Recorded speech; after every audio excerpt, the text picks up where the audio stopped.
vida extraordinaria. Una vida extraordinaria. Vida extraordinaria, más allá de lo normal, más allá de lo común, de lo vulgar, de lo ordinario. Y el Señor nos quiere llevar de vivir quizás una espiritualidad bastante vacía o hueca a vivir una vida extraordinaria en Él. Yo quiero hablarte de cómo alguien pasa. Y para centrarnos, quiero invitarte a abrir la palabra de Dios en Mateo 15, 28. Mateo 15, 28. ¿Lo encontraste? Dice: entonces respondiendo Jesús dijo: oh mujer, qué maravillosas son las mujeres. Aleluya, qué maravillosas. Son preciosas. Reflejan la gloria de Dios de una forma tan particular. Oh mujer, grande es, ¿qué cosa? Tu fe. Grande es tu fe. Hágase contigo como quieres. Y su hija fue sanada desde aquella hora. Su hija fue sanada desde aquella hora. Y este pasaje, esta expresión que está en el medio del capítulo 15 prácticamente, nos enseña el secreto, la clave, el paso de una vida hueca, una vida donde hay una espiritualidad endeble, irreal, una religiosidad que no satisface. Nos enseña el paso a una vida extraordinaria, a una relación con Dios fuera de lo común. Y la respuesta de Jesús nos enseña: grande es tu fe. Y sabes que esa palabrita grande en el original la conocemos nosotros, es mega. Mega. Una mega fe. Una fe no normal. Pensaba que cuando uno va y la propaganda te dice: hazlo XXL. Pon un euro más y hazlo XXL, y te dan ahí un cubo ya para entra una fregona en ese cubo de grande que es. Y cómo Jesús hace nuestra vida extraordinaria a través de esa fe. Una fe, mega fe, extra fe. Una fe tremenda. Una fe que no es tremenda por la persona, es tremenda porque Dios la da. Dios la da. Y esta mujer es una mujer que vamos a hablar ahora de, no es una mujer del pueblo de Dios, sin embargo Jesús le hace este tremendo piropo. Y quiero hablarte de esta fe, fe que nos lleva más allá, una fe que nos lleva a otro nivel, a otra dimensión. Y para ubicarnos en el contexto, lo primero que quiero decirte es que la fe que Jesús te da para hacer que tu vida sea extraordinaria es una fe que va más allá de costumbres, más allá de costumbres. Las costumbres no son necesariamente malas. Jesús, por ejemplo, acostumbraba a ir a la sinagoga. Hay buenas costumbres, de hecho la Biblia dice: las malas conversaciones corrompen las buenas costumbres. Hay costumbres que son muy saludables: levantarse temprano, comer saludable, son costumbres buenas, no son malas. También hay malas costumbres. Pero cuando hablamos de la fe, cuando hablamos de la fe que nos lleva más allá, es una fe que nos libera de nuestras costumbres. Y fíjate en Mateo capítulo 15:1, cuando se acercan a Jesús unos escribas, unos fariseos, expertos en la ley de Dios, diciéndole: ¿por qué tus discípulos rompen la tradición de los ancianos? porque no se lavan las manos cuando comen pan.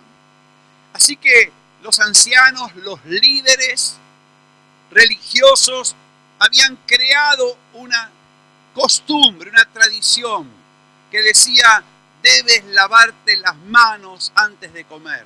No por una cuestión de higiene, que nosotros lo entenderíamos bien, sino que ellos decían que comer con las manos sin lavar era ofender a Dios.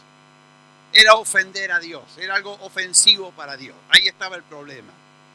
Y entonces Jesús les responde y dice: ¿por qué vosotros quebrantáis el mandamiento de Dios por vuestra tradición? Y entonces le dice: vosotros decís que cualquiera que le diga a su papá o a su mamá: mira, este dinero es ofrenda a Dios, no puedo echarte una mano, estaba libre. Y entonces Jesús le dice: escrito está, honra a tu padre y a tu madre. Y ellos habían creado una costumbre que invalidaba el mandamiento de Dios. Y ahí tenemos el límite de las costumbres. Las costumbres muchas veces no son malas, pueden ser buenas, pero nunca hay que ponerlas por encima de la palabra de Dios. Toda costumbre debe estar bajo la palabra de Dios, debe sujetarse a la palabra de Dios. ¿Estamos de acuerdo? Y sabemos cuando una costumbre es mala, cuando violenta la palabra de Dios, cuando desobedece la palabra de Dios.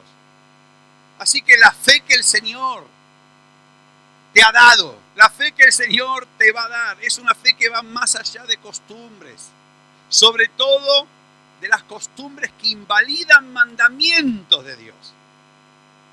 Toda cultura tiene costumbres, no todas las costumbres son malas, pero cuando una costumbre invalida la palabra de Dios, entonces no hay que seguirlas.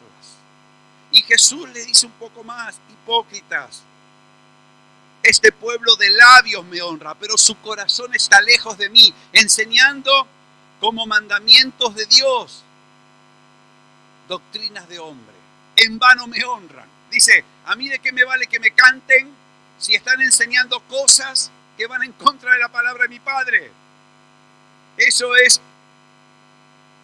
una apariencia. Y las costumbres llevan a las apariencias. Llevan a darle una importancia exagerada a lo que parece. Porque cada vez que una costumbre se aleja de la palabra de Dios y cada vez que una costumbre invalida la palabra de Dios, lo único que queda es un caparazón, algo hueco, algo que no es verdadero, algo que se está actuando. Y Jesús terminó diciendo en Mateo 15:14: déjenlos, déjenlos. Son ciegos que están guiando a ciegos. Y la persona que pone una costumbre por encima de la palabra de Dios es un ciego. Se enceguece. Y si encima le pretende decir al otro cómo tiene que hacer, pues los dos caerán en el mismo error. Por eso Jesús dijo: y si el ciego guía al ciego, ambos se van a caer en el mismo hoyo. Pero qué bueno que Jesús nos da una fe, y la fe que Jesús nos da, esa fe que nos lleva a una vida extraordinaria, es una fe que nos libera, nos pone más allá de costumbres y de tradiciones y de esto siempre se ha hecho así, esta palabra, esto siempre se ha hecho así. ¿Sabes que como iglesia siempre enfrentamos ese desafío de ir más allá de nuestras buenas costumbres? Porque somos animales de costumbres. Y yo no sé si conocen el cuento del caballo del lechero. Bueno, antiguamente, por lo menos en mi barrio, la leche se repartía con un carro. Venía el carro con unos botijos grandes y ahí uno decía: deme 2 litros. Y entonces metían y te ponían ahí la leche del tambo, la leche venía del tambo. Y era un recorrido, todas las mañanas pasaba el carro del lechero. Y el caballo del lechero que tiraba del carro se sabía de memoria el recorrido. Y ya sabía dónde había que parar. O sea que el lechero El caballo paraba, acá está doña Juana. Después iba, acá está doña Pepa. Acá está doña Paca. Y yo no sé si te pasa que a veces yo a veces me voy al coche y de repente hago un recorrido de costumbre, de memoria, y yo no, si tengo que ir para otro lado, como el caballo del lechero. Así que la fe del Señor te lleva más allá del carro del lechero. Y sabes que dice que en Mateo 15, 21, saliendo Jesús de ese ambiente cargado de tradiciones, de costumbres, de ese ambiente cargado de hipocresía, de cosas huecas, de religiosidad hueca, salió Jesús de ahí. Jesús dijo, dejadlo, y se quitó del medio. Y dice que sale y va a una región de Tiro y Sidón, una región que no era del territorio del pueblo de Dios.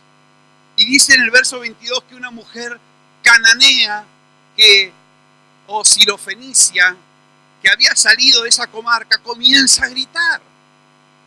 Y empieza a dar voces y comienza a gritar en pos de Jesús y dice, Señor, Hijo de David, ten misericordia de mí. Señor, ayúdame.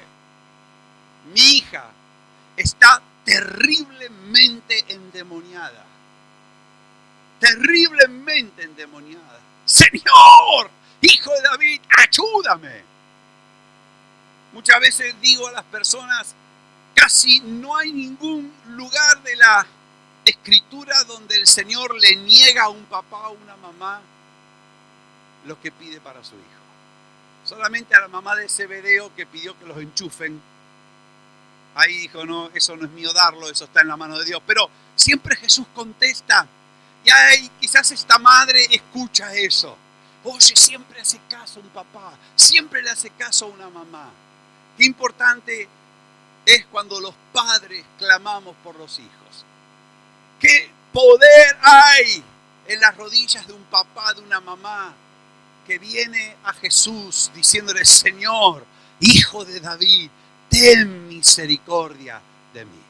Y cuando dice ten misericordia, está diciendo no me lo merezco. No estoy reclamando nada. No tengo derecho a nada, pero tu misericordia triunfa sobre cualquier juicio. Y sabes que Jesús no le responde. Así que tenemos a la mujer gritando a pulmón, Señor, ten misericordia, Hijo de David, ayúdame. Mi hija está endemoniada. Y la mujer insistía, Señor, por favor, ayúdame. Y llegó un momento donde los discípulos no aguantaron la presión y le dijeron, por favor, Señor, atiéndela. Señor, es molesto, te jaleo. No podemos ni hablar entre nosotros con los gritos de esta loca. Da voces detrás de nosotros. Viene gritando tras de nosotros. Imagínate el cuadro. Jesús caminando con sus discípulos y la mujer. Señor, Señor, ayúdame. Mi hija está endemoniada. No hay quien pueda ayudarla. Pero tú puedes, Señor. Si tú quieres, Señor. Por favor, Señor. Y si sigo gritando te voy a molestar yo a ti, seguro. Y entonces Jesús le responde a los discípulos. Es que yo he sido enviado a las ovejas perdidas de la casa de Israel. He venido para hablarle al pueblo de Israel, he venido para hablarle al pueblo de Dios. He venido para llamar al arrepentimiento al pueblo de Dios. Y no soy enviado sino a las ovejas perdidas de la casa de Israel. Esta mujer no es de la casa de Israel. Esta mujer no era del pueblo de Dios, era cananea, era sirofenicia. Era un sapo de otro pozo. Era harina de otro costal. Y Jesús le responde a los discípulos, ¿por qué no la atiende? Porque mi Padre me ha enviado primeramente a Israel. Y se ve que la mujer Insiste y dice que se acerca y se postra ante él, se le cruza en el camino. Se le cruzó a Jesús en el camino. Se postró delante de él. Ella iba detrás gritando y al no recibir respuesta se le atravesó. Yo creo que si iba en coche hubiera hecho esa maniobra de las películas. Y se postra delante de Jesús. Dice, Señor, socórreme. Señor, ayúdame. Y entonces Jesús le dice, mira, no está bien tomar el pan que es para los hijos, porque Israel eran los hijos de Dios, y dárselo a los perritos. No está bien. No está bien que el pan que mi padre me da para el pueblo de él, para Israel, yo ahora lo tire en un perrito. Porque para Israel, los que no eran israelitas eran como perrillos, eran como... Y entonces la mujer le dice, es cierto, Señor. Sí, Señor, no digo nada. Pero los perritos comen de lo que cae de la mesa. Los perritos comen de las migajas que caen de la mesa de sus amos. No te discuto, pero los perritos van por el suelo comiendo lo que cae de la mesa, aunque sean migajitas. Y qué tremendo que esta mujer que clamaba con humildad, con sencillez, no discutió, no renegó, pero dijo, Señor, a mí con una migaja me alcanza y me sobra. Y no me importa que me digas perrillo. Yo creo que tú puedes hacer algo por mí. No me importa reconocer que soy pecador, pero sé que tú puedes hacer algo por mí. Qué lindo, hermanos. Hay personas que llegan al Señor con tanta soberbia, con tanto orgullo interior. Hay personas que vienen a Jesús pensando que le hacen un favor a Jesús. Hay personas que dicen, bueno, no soy perfecto, pero estoy ahí rozándolo. Lo único que me falta es Cristo en mi vida. Y después en la iglesia se vuelven insoportables porque ellos creen que están haciéndonos un favor con su mera presencia. Y cuando alguien cree que te hace un favor, todo hay que pedírselo requete contra por favor. Oye, por favor, congrégate. Por favor, alaba.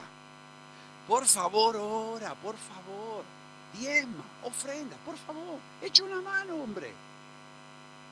Haznos el favor. Y ahí la persona dice, bueno, me apetece. Y ahí viene el duque de Orleans. Qué tremendo, qué feo eso, ¿eh?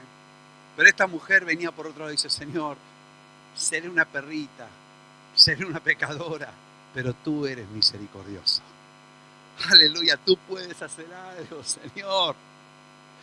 Y eso fue la gota que colmó el vaso, eso fue el no va más, eso fue, y Jesús le dijo, wow, mujer, tú no tienes fe, tú tienes una mega fe.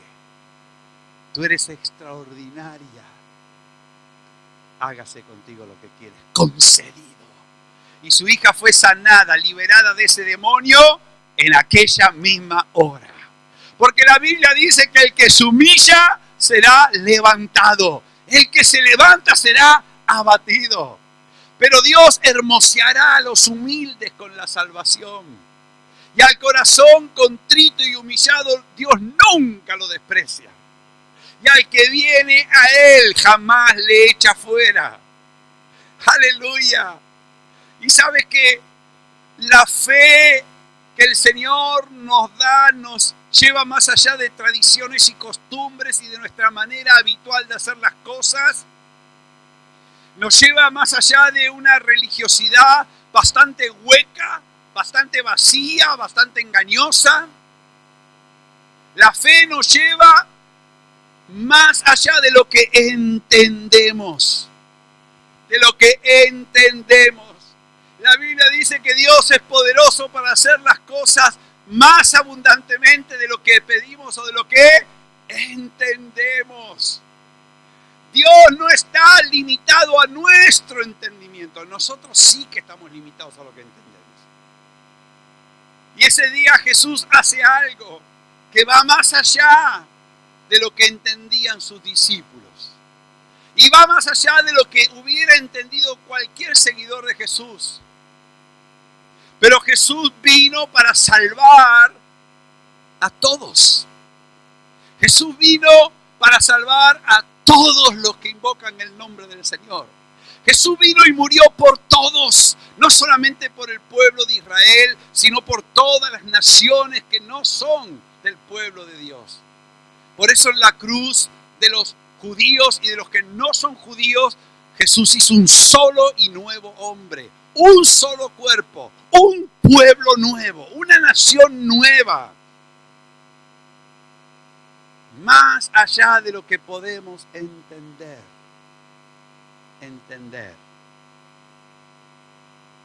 Qué bonito que Dios no se limita a lo que entendemos. Si tuviéramos que un Dios limitado a lo que entendemos, vamos fritos. Pero la fe te lleva por encima de tu entendimiento. La convicción de lo que tú esperas. La certeza de lo que esperas, la convicción de lo que tú no ves, va más allá de lo que entendemos. No entendemos todas las cosas. Por eso la persona que lo quiere entender todo naufraga en cuanto a la fe. Porque hay cosas que sí que entendemos, Dios nos va haciendo entender, pero no entendemos todo. Pablo dice, un día yo voy a conocer como fui conocido, mientras tanto estoy conociendo en parte, ¿cierto? Algunas cosas vamos conociendo, pero la fe no se limita a lo que yo conozco. La fe se limita al Jesús que todo lo puede. El tamaño de la fe es Jesús, no mi entendimiento. Por eso hay personas que quieren primero entender y después creer. Normalmente no funciona. Casi funciona al contrario, empezamos a creer y luego a entender. Yo, por ejemplo, empecé a creer en Jesús y después empecé a entender lo que había creído. Por ejemplo, cuando yo creí en Jesús, ciertamente creí, recibí el bautismo del Espíritu Santo, nadie podía discutir que yo había nacido de nuevo. Pero yo no entendía de la misa ni la mitad y del culto nada. Me acuerdo un día voy y el pastor dice, el lunes hay reunión de obreros. Y yo pensé, esta gente es sindicalista. Trabajan con los obreros. Bueno, y eso era una muestra. Pero poco a poco, a medida que fui creyendo, fui entendiendo bastante. Por ejemplo, lo malo que soy. Y qué cosa que cada día descubro qué malo que soy. Sí, qué porquería que soy. En mi carne no hay ninguna clase de bien. Y cada vez que rasco un poco en mi carne, saco maldades nuevas. Así que el Señor me dice, no rasques en tu carne, déjala crucificada. Tú busca la nueva vida que yo te doy. ¡Wow! Menos mal. Gracias a Dios. Pero la fe te lleva más allá de lo que tú entiendes. La fe te lleva a clamar. Y hermanos, clamar es un misterio. La oración es un misterio. No hay nada más repugnante cuando alguien cree que entiende lo que es orar. Casi no hay nada más chocante cuando alguien quiere explicarte cómo funciona la oración. Es un misterio. Y cuando tú te encuentras a alguien que te diga, no, para orar y que Dios te conteste, tienes que orar así, así, así, ya sabes que esa receta no va a funcionar. Porque la oración es simplemente algo que tú le dices a un Dios de misericordia, a un Jesús que ha muerto por ti, que tú clamas y a veces pasan cosas tan raras. A veces ni oramos y Dios nos contesta cosas. A veces gritamos a lo loco, Dios no nos contesta nada. Y dice, ¿y esto cómo funciona? Y yo que sé cómo funciona.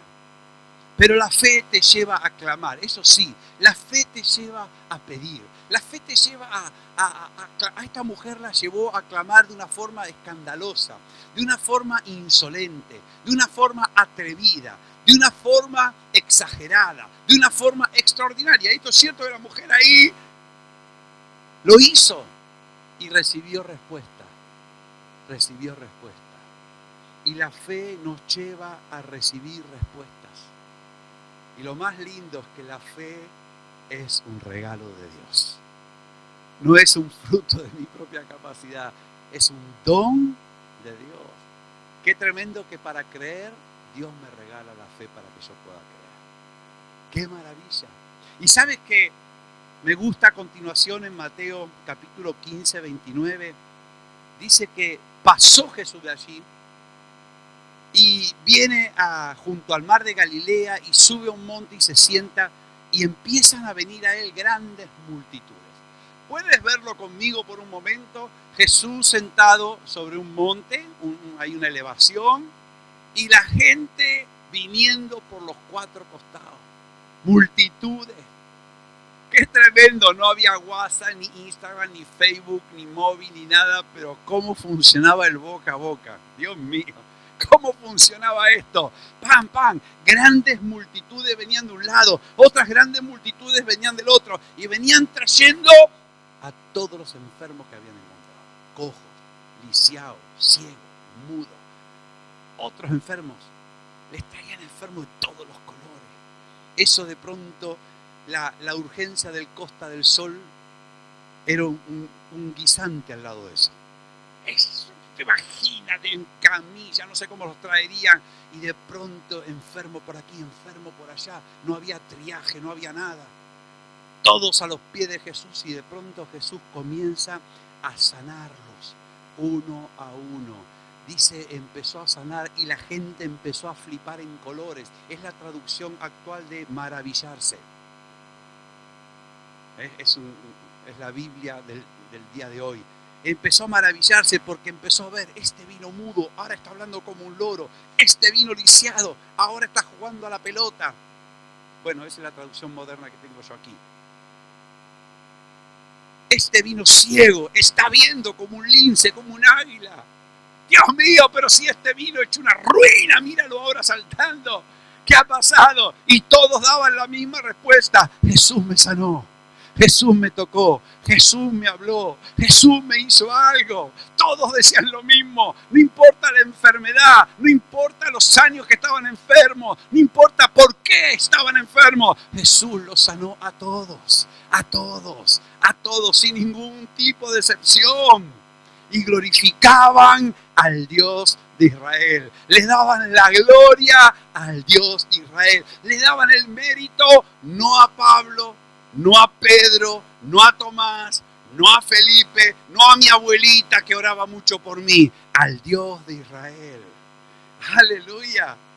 Daban la gloria al Dios de Israel. ¡Qué espectáculo! ¡Qué tremendo! Y sabes que estuvieron un día y la cosa se puso tan buena que siguieron otro día y la cosa se puso tan buena que otro día más. 3 días duró esto. 3 días, menudo campamento Samercán. Menuda reunión de mujeres. Oh, Dios quiera que las mujeres no vuelvan el 4 de Fuengirola. Que nos llamen y digan, hermano, lo lamentamos, la lluvia está cayendo fuerte, nos quedamos aquí. ¡Qué bueno! ¡Qué bueno el día que nadie se vaya a las 10 de la noche de una reunión porque la gloria está tan fuerte que nadie quiere perderse ni un minuto! ¡Qué bueno cuando una reunión se vuelve esa reunión que dice, yo no me quiero mover, no me quiero quedar acá, yo me traigo la bolsa, el saco de dormir, yo quiero estar bajo la gloria de Dios un ratito más! ¡Aleluya! No había músico, no había megafonía, no había multimedia, no había ujieres, no había baño. Pero la multitud estaba ahí porque la gloria de Dios se estaba manifestando a través de Jesús de Nazaret. Y el mismo Dios de gloria está con nosotros. Y el mismo Jesús de Nazaret habita en medio nuestro. Las mismas cosas pueden volver a ocurrir. Lo ha hecho una vez, lo puede hacer de nuevo. ¡Aleluya! Los días del Hijo del Hombre. Y sabe que cuando ya no quedaban enfermos y Jesús ya les había hablado todo, en Mateo 15:32 Jesús llama a los discípulos, llama al cuerpo ministerial, llama a los líderes, llama a los encargados. Dice, oye, ¿qué pasa, Señor? ¿Algo va mal? ¿Alguno no se sanó? No, están todos sanados. Y entonces, Señor, es que me da no sé qué. ¿Qué pasa, Señor? Esta gente lleva 3 días conmigo y ya se les acabó la comida. El último Kit Kat se lo comieron ayer. El último chicle lo masticaron antes de ayer. Estamos en un lugar desierto. Me da compasión. No quiero despedirles a ver si alguno se me desfallece en el camino. Después de 3 días gloriosos, qué pena sería que le pegue un soponcio, un patatús. Ahí, qué pena, ¿no? Y entonces los discípulos empezaron a mirarse y ¿qué podemos hacer nosotros? Y, hombre, hace 3 días que estamos atendiendo a la multitud, ¿no? Nos merecemos un descanso.